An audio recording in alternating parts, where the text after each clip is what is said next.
बोलायचा अधिकारच नाही। याचं कारण ओबीसी समाजाकरता जे काही केलंय ते आमच्या सरकारनेच केलंय। 2014 ते 2025 मध्ये जेवढे निर्णय ओबीसी समाजाकरता झाले ते केवळ आमच्या सरकारने केले।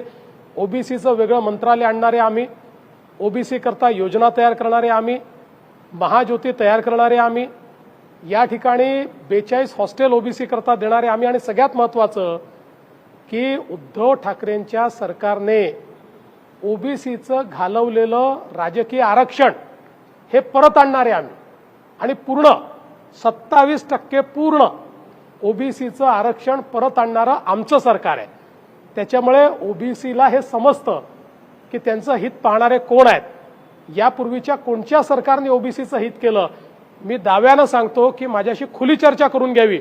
ओबीसी हिताच्या संदर्भात आम्ही केलेलं काम आणि ओबीसी हिताच्या संदर्भात इतर सरकारने केलेलं काम यांना केवळ राजकारण करता येतं। आम्हाला ओबीसी समाजाचं हित पाहायचं आहे, आम्ही ते हित करणारच आहोत। मराठा समाजाचं हित करणार आहोत, सगळ्या समाजाचं हित हेच सरकार करू शकतं। भूमिका याच्यामध्ये डीजे मुक्तीचीच भूमिका आहे। आपण मोठ्या प्रमाणात तुम्ही बघितलं असेल तर या गणेशोत्सवातही डीजे वाजवणाऱ्यांची संख्या ही कमी होती। ती जवळपास महानगरांमध्ये आपण बंदच केल्यासारखी होती। काही ठिकाणी आपण त्याच्यावर कारवाई केली आहे। आपला प्रयत्न एवढाच आहे की जरी याच्यामध्ये आपण वाजवू नका असं सांगितलं तरी आपण लोकांमध्ये जागृती जास्त करतो। जागृतीतनं लोकांनी हे वाजवणं सोडलं तर ते अधिक चांगलं आहे, ते अधिक टिकणार आहे। हा प्रयत्न आपला आहे। चला, टोळी युद्ध वगैरे काही नाही आहे। हे आपापसात एकमेकाची यांची जी काही शत्रुता आहे पण ती आम्ही चालू देणार नाही।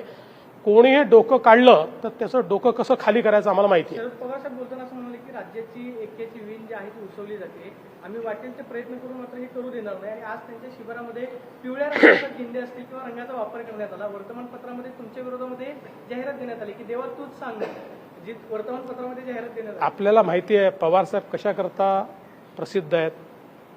पवार साहेबांनी एक्स म्हटलं की वाय समजायचं, याकरताच पवार साहेब प्रसिद्ध आहेत। त्याच्यामुळे मोठे नेते आहेत, त्यांच्यावर अधिक काय बोलू। चला।